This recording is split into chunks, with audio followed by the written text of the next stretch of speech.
हाँ जी। तो सेट की बात चल रही है ना, पढ़ के आगे लिया। सेट की डेफिनेशन हमने देख ली, सबसेट समझ लिया, एम्प्टी सेट समझ लिया, पावर सेट हम जान गए। ठीक है। अब कुछ सम वेल नोन सेट्स की बात करते हैं, जो सेट आप रोजमर्रा के जीवन में देखते हो। तो अगला हेडिंग डालेंगे some known sets. Some known set, known sets. अब सेट्स में आ जाएं, नोन सेट्स में। तो सबसे पहला जो नोन सेट है वो आपका सेट ऑफ नेचुरल नंबर है। सबसे पहले कौन आया? Set of natural number. अच्छा, ये गॉड ने दिया था। ठीक है, इनको किसी ने बनाया नहीं, ये पहले से ही आए थे। ठीक है, रावण के 10 सिर थे, सौरभ कौ मतलब कौरव 100 भाई थे, ये सारी चीजें पहले से ही आ रही हैं। ठीक है, ये तो पुरातन काल से ही हैं संख्याएं। ठीक है। जीरो का आविष्कार आपको पता है कि बाद में हुआ है। तो ये तो पहले से ही थे, ये इसलिए इनको बोला गया नेचुरल नंबर। और ये क्या क्या थे? 1 2 3 4 5 एंड सो ऑन, पता नहीं कहाँ तक जा रहे हैं। ये क्या हो गया? Set of natural number. और इसको लिखेंगे, ये हो गया set of natural number. Set of natural numbers, natural number. Second, W से डिनोट करते हो। नेचुरल नंबर के बाद खोज हुई, आपका जीरो आ गया, और जीरो को इनमें मिलाकर एक नया सेट तैयार कर दिया गया होल नंबर्स का। इसमें आते हैं 0 1 2 3 4 एंड सो ऑन।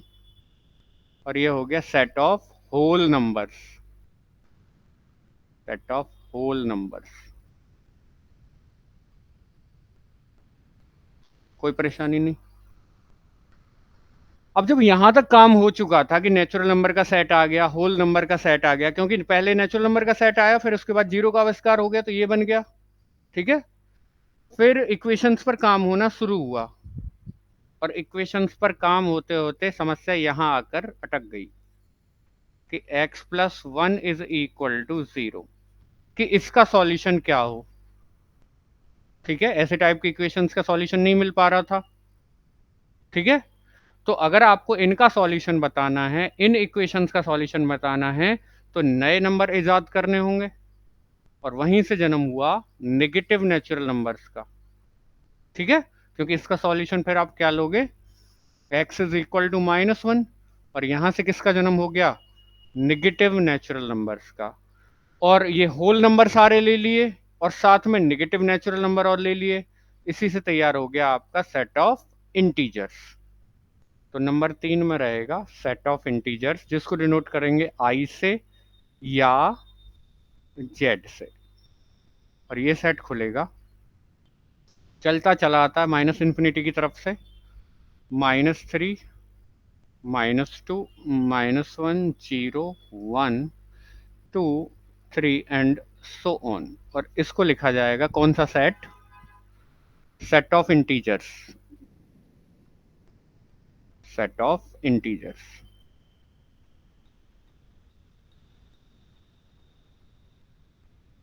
फिर से चीजें आगे बढ़ी। अब आपका नेचुरल नंबर का सेट भी था, होल नंबर का भी था, और नेचुरल नंबर का भी था। ठीक है। फिर से आगे काम होना शुरू हुआ, और फिर से लोगों ने आगे इक्वेशन सॉल्व करना शुरू किया। और अब की बार जो अटके वो यहां आकर अटके कि 2x - 1 = 0, कि इसका सॉल्यूशन क्या होना चाहिए? क्या होगा इसका सॉल्यूशन? 1/2। क्या उनमें से था किसी में? नहीं था। तो फिर नए नंबर बनाने की रिक्वायरमेंट आई। ठीक है। तो यहाँ x के लिए क्या आ जाएगा? x = 1/2, यानी रेशनल का जन्म हो गया। ठीक है। तो नंबर 4, और ये होगा सेट ऑफ रेशनल नंबर्स। तो इनको डिनोट करते हैं किससे? q से। तो q = रेशनल नंबर का सेट कि p/q टाइप के नंबर सच दैट P और Q आपके आए किससे, इंटीजर से, और Q should be non zero, और साथ में ऑल्सो P और Q का जो HCF है या GCD है या महत्तम समापवर्त्य है वो कितना होना चाहिए, 1। ठीक, कोई दिक्कत तो नहीं। अब यहां से जन्म हो गया P अपॉन Q टाइप के नंबर्स का, तो ऐसा लिख दो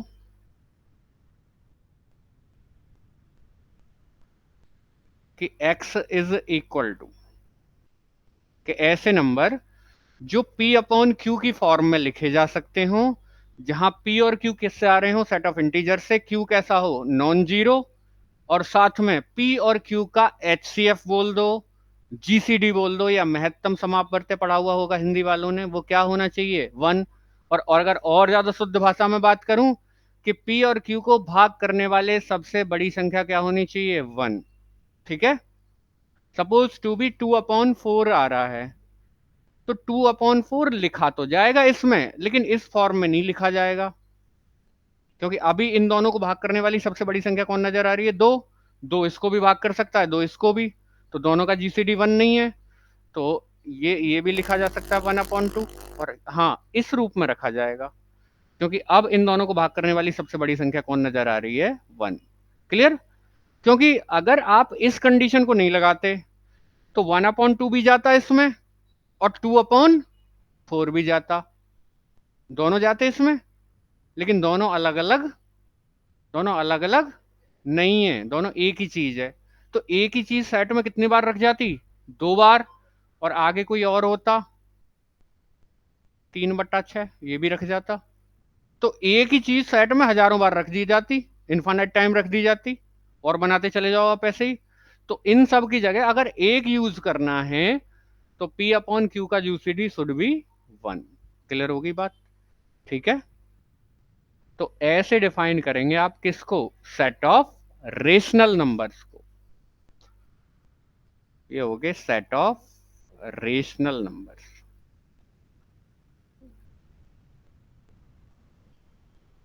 रेशनल नंबर, अगर आपसे कोई रेशनल नंबर की परिभाषा पूछ रहा है कि डिफाइन कीजिए रेशनल नंबर्स को, तो रेशनल नंबर को आप ऐसे डिफाइन करेंगे, पी अपॉन क्यू टाइप का कोई भी नंबर जहां P और Q कहां से आ रहे हो, इंटीजर से, और Q रहता हो नॉन जीरो, तो ऐसा नंबर X कहलाता है रेशनल नंबर। मतलब रेशनल नंबर की डेफिनेशन अलग है और सेट ऑफ रेशनल नंबर की डेफिनेशन अलग है। आपको अगर सेट ऑफ रेशनल नंबर देना है तो ये कंडीशन बढ़ानी पड़ेगी, ठीक है, क्योंकि सेट में कोई भी एलिमेंट कितनी बार आता है, बस एक बार, डिस्टिंक्ट एलिमेंट का होता है ना वेल डिफाइंड कलेक्शन। तो अगर आपको रेशनल नंबर की डेफिनेशन देनी है तो आप ये बता दोगे कि P अपॉन Q फॉर्म का कोई भी नंबर जहां P और Q आ रहे हो इंटीजर से और Q कैसा होता हो, नॉन जीरो, ऐसा नंबर कहलाता है रेशनल नंबर। लेकिन अगर आप सेट ऑफ रेशनल नंबर बताने गए हो तो फिर आपको ये चीज और बढ़ानी पड़ेगी कि ऐसा सेट जिसमें P अपॉन Q टाइप के नंबर आ रहे हो, जहां P और Q हो आपके इंटीजर और Q रहे नॉन जीरो, और साथ में P और Q का GCD या HCF या मैसे क्या हो, 1। क्लियर होगी बात। तो सेट लिखते समय ये कंडीशन इसलिए बढ़ाई गई क्योंकि फिर तो 1/2 भी इसमें जाएगा, 2/4 भी इसमें जाएगा, 3/6 भी इसमें जाएगा, 4/8 भी इसमें जाएगा, 5/10 भी इसमें जाएगा, लेकिन उन सबको लिखने के बजाय आप केवल एक लिख दो, 1/2। क्लियर होगी बात, ठीक है। तो सेट ऑफ रेशनल के बाद बात करते हैं सेट ऑफ इरेशनल। अब तो ऐसे नंबर हो गए कि जो किसकी फॉर्म में लिखे जा रहे हैं, P अपॉन Q की फॉर्म में। अब कुछ ऐसे नंबर होते हैं जो P अपॉन Q की फॉर्म में रिप्रेजेंट नहीं हो सकते, तो इसी से जन्म होगा, उनको अलग डाल दो, set of irrational, Q complement बोलेंगे इसको, और डिनोट किससे करेंगे, Q complement is equal to कि X does not equal to P upon Q such that P और Q बिलोंग कर रहे हो I को, क्यू आपका रहता हो नॉन जीरो एंड ऑल्सो, ये तो लिखने की जरूरत भी नहीं है, ठीक। जो P अपॉन क्यू की फॉर्म में रिप्रेजेंट हो सकते हो, जहां P और Q बिलोंग कर रहे हो इंटीजर को और Q नॉन जीरो रहता हो, ऐसे नंबर तो बन जाते हैं रेशनल, यानी परिमेय संख्याएं। और जो P अपॉन क्यू की फॉर्म में रिप्रेजेंट ना हो पाए, ठीक है, और P और Q कहां से आ रहे हो, इंटीजर से, और Q नॉन जीरो, मतलब जो इस फॉर्म में, जो इसमें नहीं आए वो किस में चले जाएंगे, Q कॉम्प्लीमेंट में। आगे बात समझ में। और ये सेट कौन सा बोला जाएगा, सेट ऑफ इरेशनल्स, अपरिमेय संख्याएं। तो ये हो गया सेट ऑफ इरेशनल्स।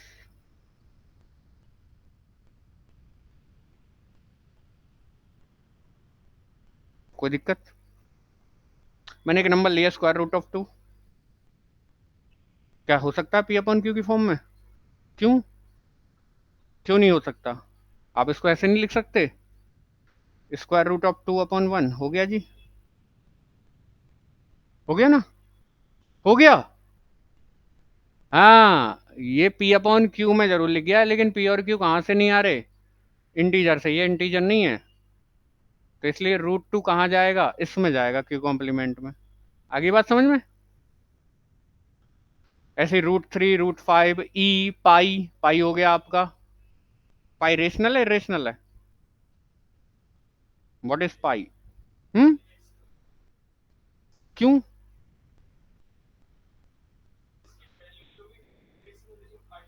ऐसे कैसे हो जाएगा, किसी की वैल्यू रेशनल है और नंबर इरेशनल है।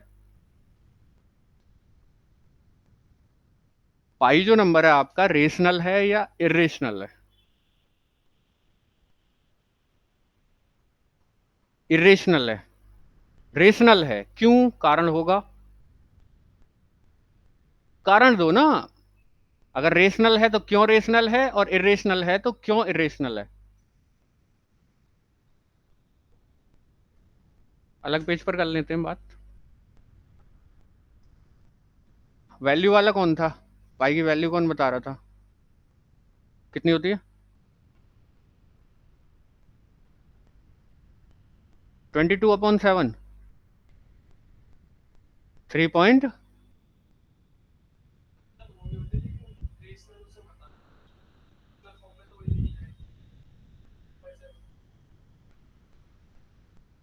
पाई कभी भी 22/7 के बराबर नहीं होता। 22/7 जो पाई की वैल्यू दी गई थी वो अप्रोक्सीमेट वैल्यू थी पाई की, सवाल सॉल्व करने के लिए दे दी गई थी।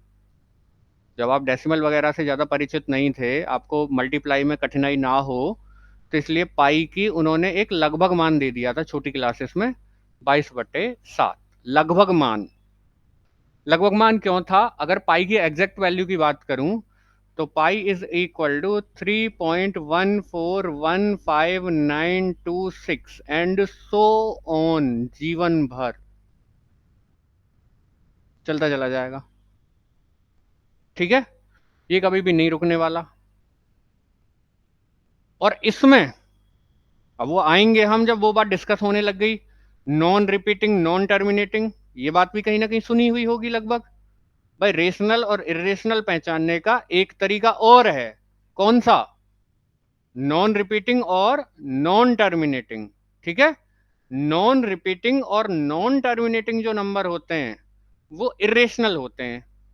अगर उन दोनों में से कोई भी एक बात खराब हो गई, या तो रिपीट कर गया या टर्मिनेट कर गया, तो फिर बन जाता है रेशनल। फिर अभी बात करेंगे, पाई की एग्जैक्ट वैल्यू ये होती है, इसमें इन्फानाइट नंबर ऑफ डिजिट्स हैं। और अगर बात करूं मैं 22/7 पर, तो 22/7 भी निकाल लो अलग से। तो 22/7 निकालने गए, करो सॉल्व, 22/7 कितना आएगा, दे लो भाग, 22/7, तो ये आएगा 3.14, 2857, 2857, 14, 2857, 14, 2857 142857 142857 एंड सो ऑन। अब डेसिमल लगाओगे, भाग करते ही चले जाओगे जीवन भर। तो आप एक चीज यहां से नोटिस करेंगे कि केवल कितने डेसिमल डिजिट्स तक एग्री कर पा रही है, 2 तक। बराबर तो नहीं आ रही। याद रहे, जैसे इसमें डिजिट्स रिपीट होने शुरू हो गए, इसमें कभी भी डिजिट्स रिपीट नहीं होंगे। तो पाई की वैल्यू कभी भी 22/7 नहीं होती। वो जस्ट एक अप्रोक्सीमेट वैल्यू थी। जब आप छोटी क्लासेस में पढ़ते थे तो कि भैया सवाल करने के लिहाज से आप पाई की जगह क्या यूज कर लेना, 22/7। आगे समझ में बात। पाई की वैल्यू कभी भी 22/7 नहीं होती। वो उसका अप्रोक्सीमेट वैल्यू है, लगभग मान है। कहां तक एग्री कर रहा है? डेसिमल के 2 डिजिट तक केवल। अब रेशनल और इरेशनल पहचानने का एक तरीका और है। अच्छा, पाई के ऊपर और बात करूं मैंने कहा है ये नंबर कितने होंगे, कितने डिजिट्स होंगे इसमें? इनफाइनाइट नंबर ऑफ डिजिट्स होंगे। कभी भी डिजिट्स रिपीट नहीं करेंगे। यहां देखा आपने, 1 2 3 4 5 6, 6 के बाद रिपीट करना शुरू कर गए। लेकिन इसमें कभी भी रिपीट नहीं करेंगे। आप जितने भी लोग यहां बैठे हो, या जो भी लोग इस पढ़ाई को करेगा, या संसार में जितने भी लोग हैं, सबका मोबाइल नंबर इसमें कहीं ना कहीं आएगा। ठीक है? सबकी डेट ऑफ बर्थ इसमें नजर आएगी। कहीं ना कहीं आप जब पूरा लिख दोगे ना इसको, तो कहीं ना कहीं जाकर अंडरलाइन कर दोगे कि ये मेरी डेट ऑफ बर्थ है, ये मेरा मोबाइल नंबर है, ये मेरे पिताजी का मोबाइल नंबर है, ये मेरी मम्मी का मोबाइल नंबर है। हर किसी का मोबाइल नंबर इसमें होगा। दुनिया का हर अकाउंट का नंबर इसमें होगा। हर चीज मिल जाएगी इसमें। इतना खूबसूरत है। अगली बात समझ में। और ये कभी भी रिपीट नहीं करेंगे। क्लियर हो गई बात? अब रेशनल और इरेशनल पहचानने का एक तरीका है। इरेशनल के लिए हम दे देते हैं, इरेशनल के लिए non repeating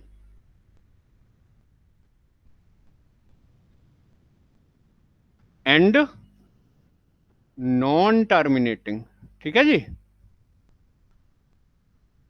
non repeating and non terminating. और रेशनल के लिए लिख लीजिए अदरवाइज। रेशनल के लिए अदरवाइज।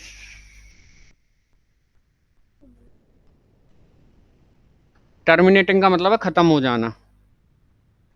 ये ना तो रिपीट कर रहा और ना ही खत्म हो रहा, तो कौन से खाने में बैठेगा? ऊपर वाले में। तो कैसा नंबर होगा? Irrational number. नीचे वाले की बात करूं, अगर इन दोनों में से कोई सी भी एक चीज खराब हो गई तो नंबर पक्का क्या हो जाएगा? नीचे वाले में नॉन टर्मिनेटिंग है, खत्म तो कभी नहीं हो रहा, लेकिन क्या करने लग गया? रिपीट करने लग गया। तो ये नॉन रिपीटिंग वाली कंडीशन खराब हो गई। तो अगर कोई नंबर में डेसिमल डिजिट्स को देखने पर नॉन रिपीटिंग और नॉन टर्मिनेटिंग आ रहे हैं, तो नंबर शुड बी इरेशनल। और अगर इनमें से एंड है और नहीं है, अगर इनमें से एक बात भी खराब हो गई, तो नंबर पक्का कैसा हो जाएगा? रेशनल। तो पाई इरेशनल है और 22/7 कैसा है? तो क्या दोनों बराबर हो सकते हैं? आगे समझ में बात। अब लिख लो 25।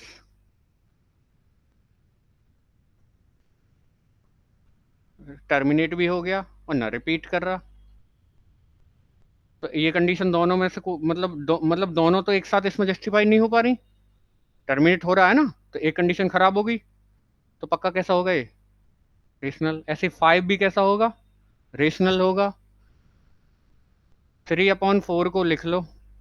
पहली बात तो P/Q टाइप का नंबर है, और अगर इसको लिखें तो कितना आएगा? करो सॉल्व। 3/4 0.75, 0.75 हो गया टर्मिनेट। तो पक्का कैसा होगा? रेशनल। तो अब आपके सारे डाउट क्लियर होने चाहिए कि कौन से नंबर रेशनल होते हैं और कौन से इरेशनल। एक और आपने आइलर कांस्टेंट देखा होगा, ई। ई की वैल्यू बताएं, बीएससी फर्स्ट ईयर में थी। ई की वैल्यू क्यों जी? 2.2 और 3 के बीच में होती है। 2.63 तो नहीं होती, अब बताएंगे।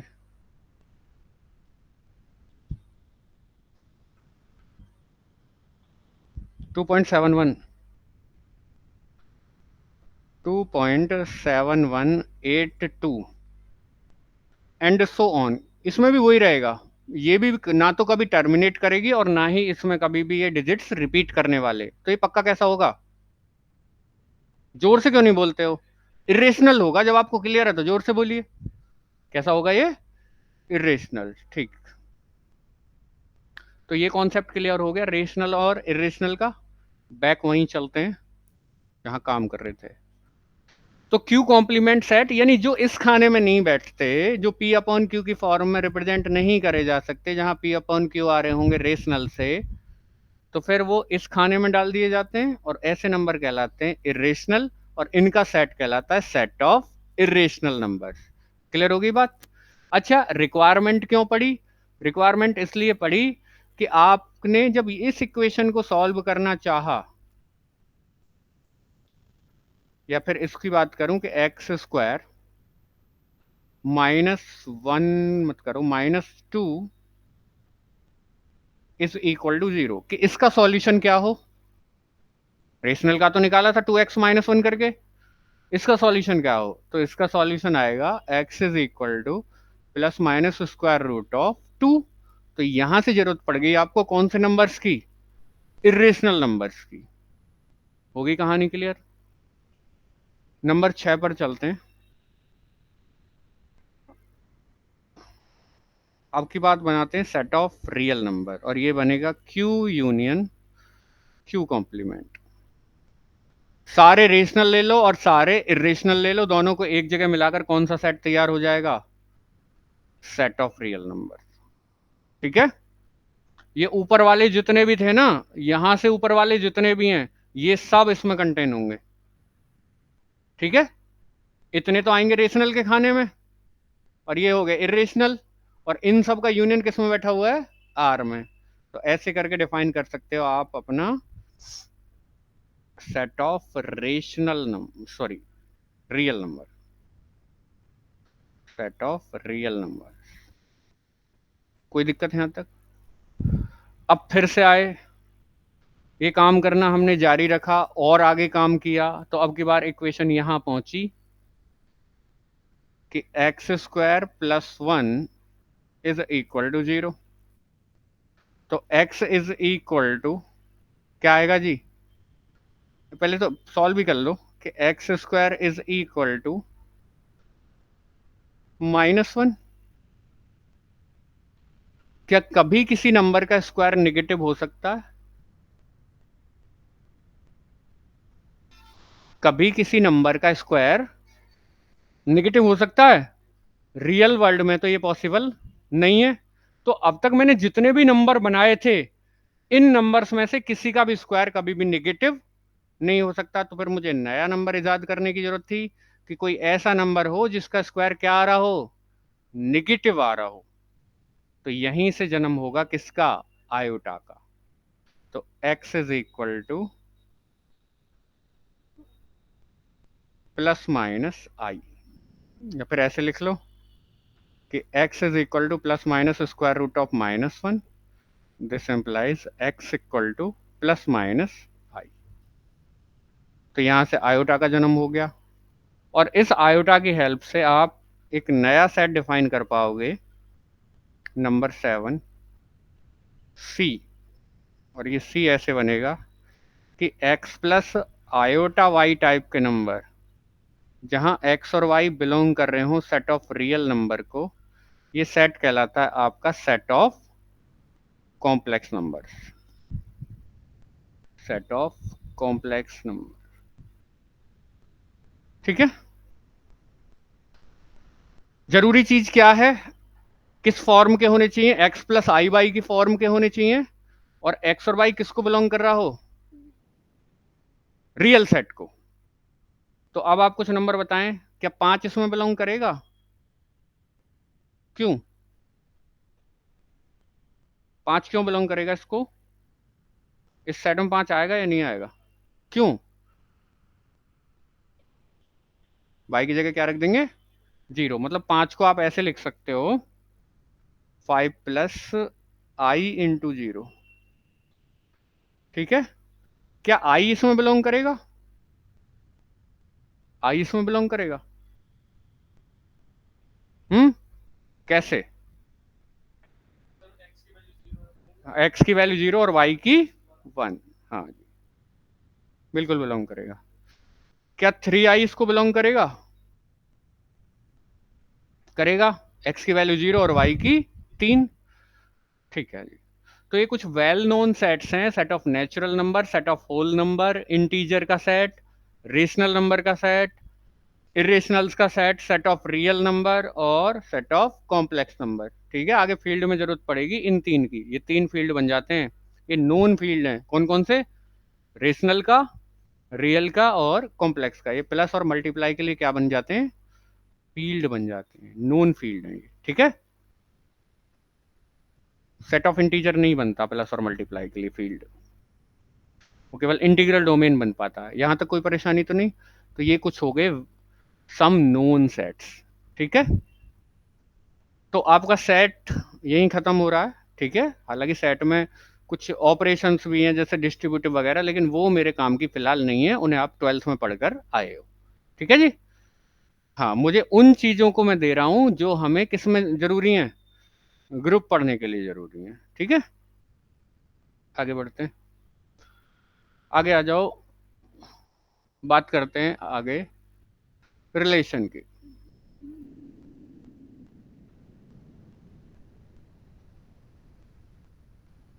रिलेशन, रिलेशन की बात करूं,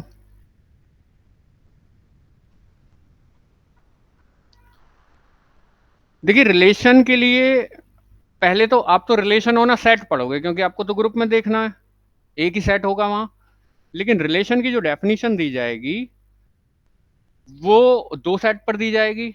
और रिलेशन पढ़ने के लिए आपको पहले पढ़ना पड़ेगा कार्टेशियन प्रोडक्ट, यानी 2 सेट का आप एक्सटर्नल प्रोडक्ट कैसे करते हो, डायरेक्ट प्रोडक्ट कैसे करते हो। ठीक है, तो रिलेशन से पहले उसे जान लेते हैं और हेडिंग डालते हैं, अगला जो भी नंबरिंग हो आप डाल लेना, कार्टेशियन प्रोडक्ट। कार्टेशियन प्रोडक्ट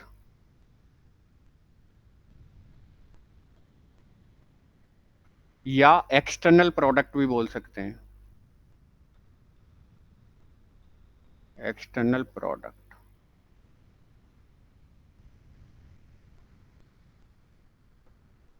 ठीक है, यहां ध्यान दो, let A and B are any two sets,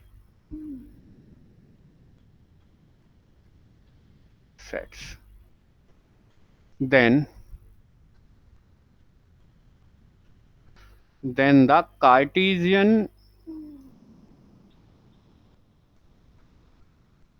Cartesian product of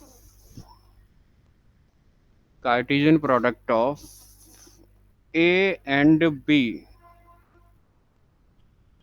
A and B is defined and denoted by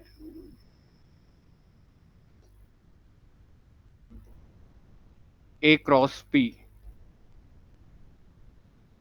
is equal to A comma B such that A belongs to A and B belongs to B। लो जी, ए और B का जो Cartesian product या external product कैसे define होगा कि आप ए set ले आओ और बी सेट ले आओ, दोनों के कार्टेशियन प्रोडक्ट को पहली बात तो डिनोट किससे करोगे? ए क्रॉस बी से। अब ए क्रॉस बी अपने आप में एक सेट आएगा क्योंकि मिडिल ब्रैकेट लगा हुआ है, और उसमें जो एलिमेंट आएंगे वो ए कॉमा बी टाइप के आएंगे, और इन ऐसे एलिमेंट को बोलते हैं ऑर्डर्ड पेयर्स। क्या बोलते हैं इनको? या फिर लिख लें कि the element of the elements of A cross B are known as ordered pairs. Ordered pairs. A cross B के एलिमेंट क्या कहलाते हैं? Ordered pairs. आप यहां एक चीज नोटिस करो, आप ऐसे जोड़े ले आओ, पेयर का मतलब है जोड़े, ऐसे जोड़े ले आओ जितने भी पॉसिबल बन पाए, जिनमें हर जोड़े में पहले वाला मेंबर तो आ रहा हो ए से और दूसरे वाला मेंबर आ रहा हो बी से. क्लियर होगी बात? और ये ऑर्डर्ड है, मतलब ए कॉमा बी कभी भी बी कॉमा ए के बराबर नहीं हो सकता. नमस्ते. तो देखते हैं जी, एग्जाम्पल की हेल्प से समझते हैं. हमारे पास दो सेट हैं. एक सेट है A is equal to A comma B और एक सेट है B is equal to C comma D. A cross B कीजिए. अगर ए क्रॉस बी करने जाऊंगा तो ए सी,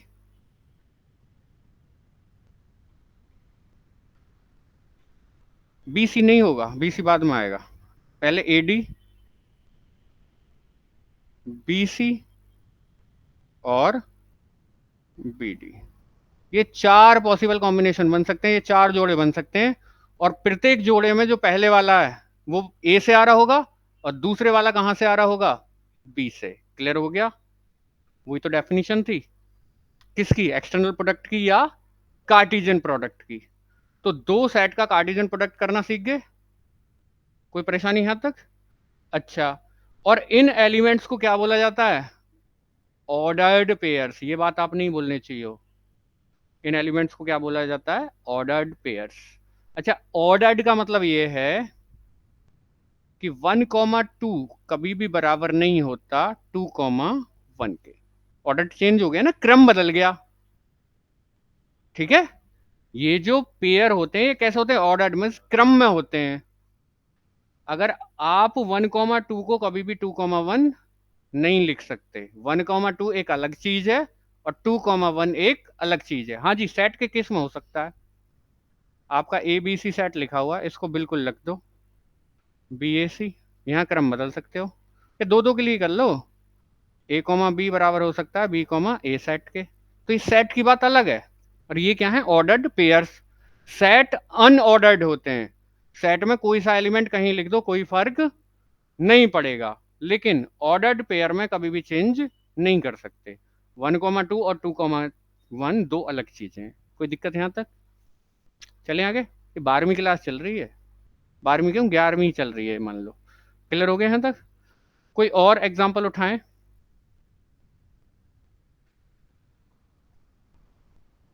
एक और एग्जाम्पल दे दो.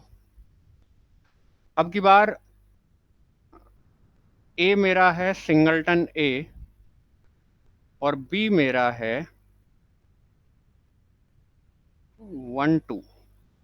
बताइए ए क्रॉस बी क्या होगा? ए कॉमा 1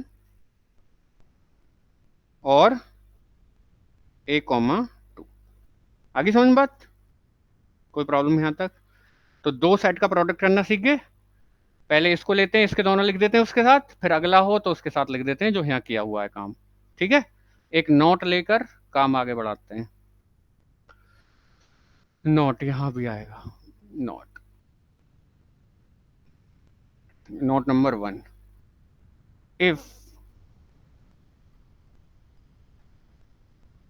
ए, अगर ए आपका नॉन एम्प्टी है और बी आपका एम्प्टी है. एक सेट कैसा हो गया? Non empty. और एक कैसा हो गया? एम्प्टी. तो दोनों का जब आप करोगे तो देन ए क्रॉस बी आएगा आपका एम्प्टी. वही जीरो वाला मैटर है. जीरो की किसी मल्टीप्लाई कर देते हो तो क्या हो जाता है? जीरो. तो अगर दोनों सेट में से कोई सा एक एम्प्टी हो गया तो डायरेक्ट प्रोडक्ट या एक्सटर्नल प्रोडक्ट क्या आएगा? उन दोनों सेट्स का एम्प्टी ही आएगा. अगर दोनों ही एम्प्टी हो गए तो भी क्या आएगा? एम्प्टी आएगा. आगे बात समझ में? नेक्स्ट पार्ट, अगर ए में एलिमेंट की संख्या m है और बी सेट में एलिमेंट की संख्या n है, तो देन ए क्रॉस बी में एलिमेंट की संख्या m इंटू n आएगी। दोनों में जितने एलिमेंट थे दोनों की क्या कर दो, मल्टीप्लाई कर दो, ए क्रॉस बी में एलिमेंट आपको पता चल जाएंगे। पीछे आप देख भी सकते हैं, यहाँ से इस एग्जांपल को उठाकर आपको दिखाई दे रहा है, इसमें एलिमेंट की संख्या कितनी है, 2, इसमें कितनी है, 2, तो 2 दूनी 4, तो इसमें कितने हो गए, 1 2 3 4। इसमें एलिमेंट की संख्या कितनी है, 1, और इसमें कितनी है, 2, तो 1 गुणा 2 2, तो इसमें एलिमेंट की संख्या कितनी हो गई, 2। तो ये दो नोट बड़े काम के हैं। ठीक है, बताइए कोई दिक्कत आई हो तो। और अब आप, जब आप कार्टेशियन प्रोडक्ट जान चुके हो, अब हम बात करने के लिए तैयार हो जाएंगे किसकी, रिलेशन की, क्योंकि हमें रिलेशन जरूर पढ़ने पड़ेंगे ग्रुप से पहले। रिलेशन पूरे करने के बाद, रिलेशन और रिलेशन के टाइप पूरे करने के बाद मैं स्विच करूंगा फंक्शन पर, और फंक्शन के टाइप देखने के बाद मैं तब जाऊंगा किस पर, ग्रुप पर। ठीक है, तो बात कर लेते हैं जी रिलेशन। तो हेडिंग अगला, relation.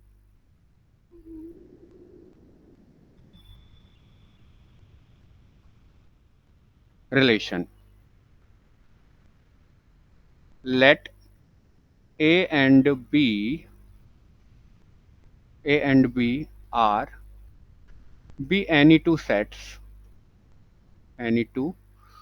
sets, then any subset of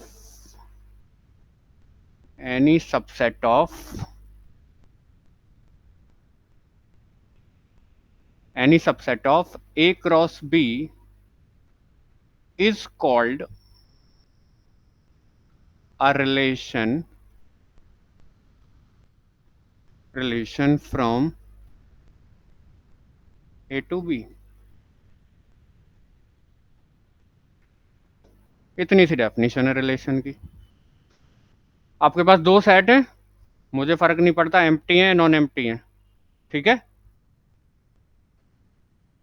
तो a and b are be any two sets, then any subset of a cross b। ठीक है, a क्रॉस b का कोई भी सबसेट उठा लो, वो a से b पर क्या कहलाएगा, रिलेशन कहलाएगा। क्लियर हो गया। अब एग्जाम्पल की बात करूं, आप a ले लो, a कोई छोटा सा सेट ले लो, a कॉमा b, और b बना लो कोई c comma d। Now a cross b बनाओ, a क्रॉस b क्या आएगा, इसमें ब्रैकेट लग गए, a कॉमा c,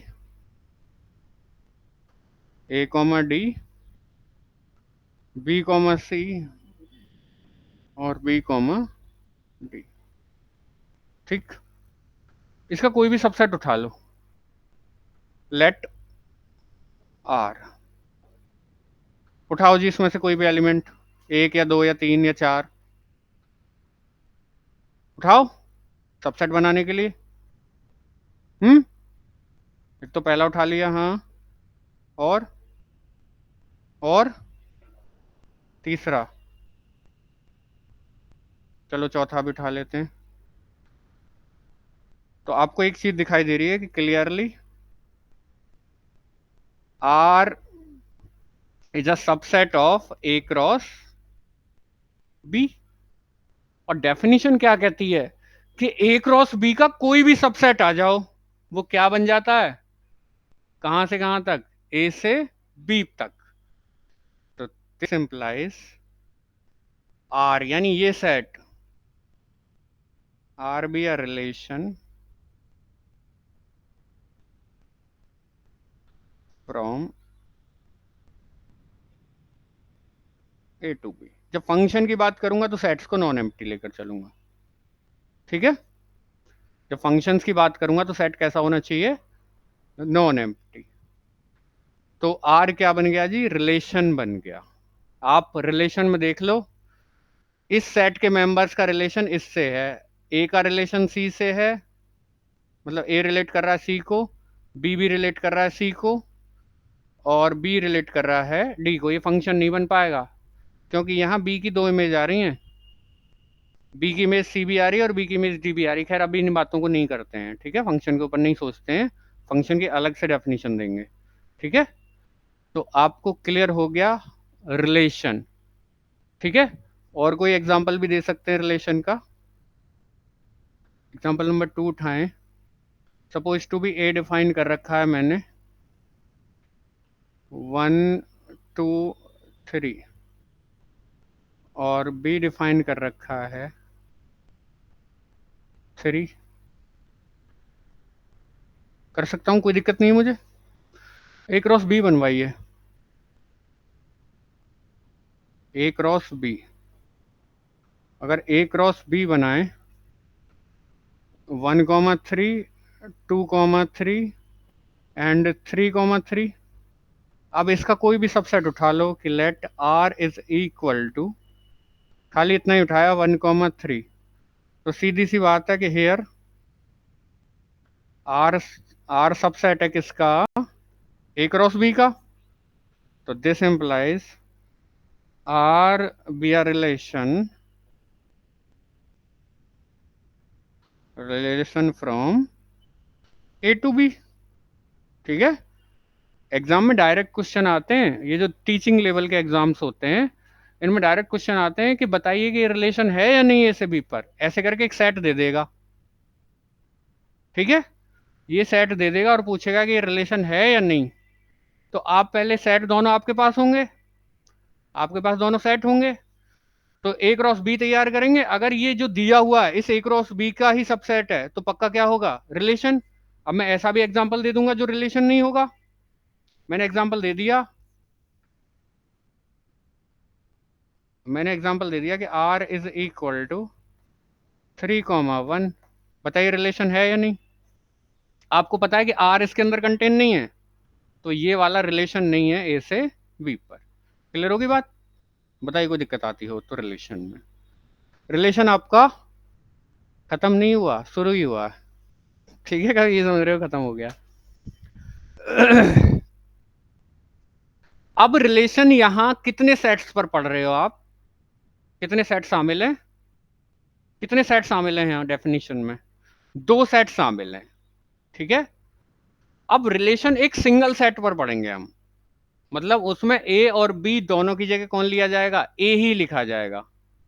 तो ए क्रॉस ए का सबसेट ए सेट पर रिलेशन बन जाएगा, और फिर उसी के टाइप्स में चलेंगे, identity, reflexive, symmetric, asymmetric, antisymmetric, transitive.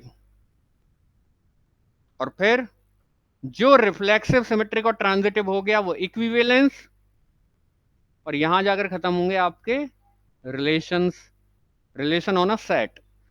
Relation पढ़ने के बाद रिलेशन का बड़ा भाई आ जाएगा फंक्शन, फंक्शन पढ़ेंगे, फंक्शन के type, one one onto, उनको प्रूव करने का तरीका। अभी तक आपको वन वन दिखाना नहीं आता, आता है या कैसे दिखाते हैं, क्या नहीं, हम तो ये मान रहे नहीं आता। अभी तक आपको वन वन दिखाना नहीं आता, अभी तक तो आप फंक्शन जैसी चीज भी नहीं जानते, ये मान लो। तो फंक्शन और उसके type one one onto, और जैसे ही फंक्शन खत्म होगा तुरंत डेफिनेशन आएगी बाइनरी ऑपरेशन की, और बाइनरी ऑपरेशन की डेफिनेशन आते ही अगली डेफिनेशन आ जाएगी ग्रुप की, और वहां से फिर ग्रुप स्टार्ट है। तो ये सारी चीजें हम किसके लिए इकट्ठा कर रहे हैं, ग्रुप के लिए। और ये चीजें व्यर्थ बिल्कुल भी नहीं है, ये ही ज्यादा काम की है। एक बार के लिए ग्रुप व्यर्थ है, ये ज्यादा काम की है, क्योंकि कॉम्पिटिटिव एग्जाम्स में इनके ऊपर डायरेक्ट क्वेश्चन, आप एनडीए का देने चले जाओ, किसी का भी देने चले जाओ, वो रिलेशन तो आपसे पूछेगा ही पूछेगा। और कल की क्लास के बाद आप कोई भी रिलेशन, उसने ऐसा सवाल दे रखा है, पहचान कर बता दोगे कि ये रिफ्लेक्सिव है, सिमेट्रिक है, ट्रांजिटिव है, एसिमेट्रिक है, एंटीसिमेट्रिक है, या इक्विलेंस है, आप सब कुछ बता पाओगे इसको देखकर, ठीक है। लेकिन पढ़ने की जरूरत पड़ेगी बहुत ज्यादा बारीकी से। बताइए यहां तक कोई प्रॉब्लम हो तो। ये सारी चीजें जो आज की और कल की क्लास में डिस्कस हुई ये आपको आनी चाहिए, ठीक है, चलिए जी।